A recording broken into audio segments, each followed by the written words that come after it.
Има нещо, което все ни обягва и това е щастието. Сякаш постоянно сме недоволни. Ние хората обвързваме щастието с някакво бъдещо събитие, което ще ни направи щастливи. Когато получим нещо, което искаме. Или когато имаме много пари. Тогава. А може би, когато сме с правилния човек. Или се нанесем в мечтания дом. Често използваме евтини заместители на щастие, доставяйки си краткотрайни удоволствия. Но нищо от това не е трайно. Всичко е временно. Никой и нищо не може да те направи щастлив. Дори никое постижение не носи трайно удовлетворение. Напротив, колкото повече обвързваш постижението с това, че ще се почувстваш по различен начин, толкова по-разочарован ставаш. Когато издадах книгата си, бях така обвързан с резултата. Смятах, че напечатвайки я, това ще ми донесе трайно приятно чувство.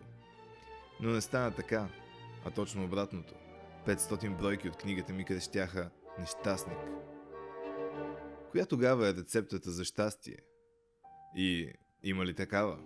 Една от основните разлики между щастливите и нещастните хора е, че щастливите хора се фокусират над това, което имат, а нещастните над това, което им липсва. Защото колкото и да имаш, винаги ще искаш повече. Искането никога няма да спре. Винаги ще има някой над теб, някой по-добър, по-силен, по-секси. Щастието е в този момент, в това тук и сега, каквото и да е, където и да си, каквото и да имаш, бъди благодарен и доволен от това. То не е запазено само за мъдреци или висок клас духовници, нито е случайно хвърляне на зада. Щастието, подобно на много неща в живота, е въпрос на гледна точка. В една и съща ситуация един човек ще е нещастен, друг ентусиазиран.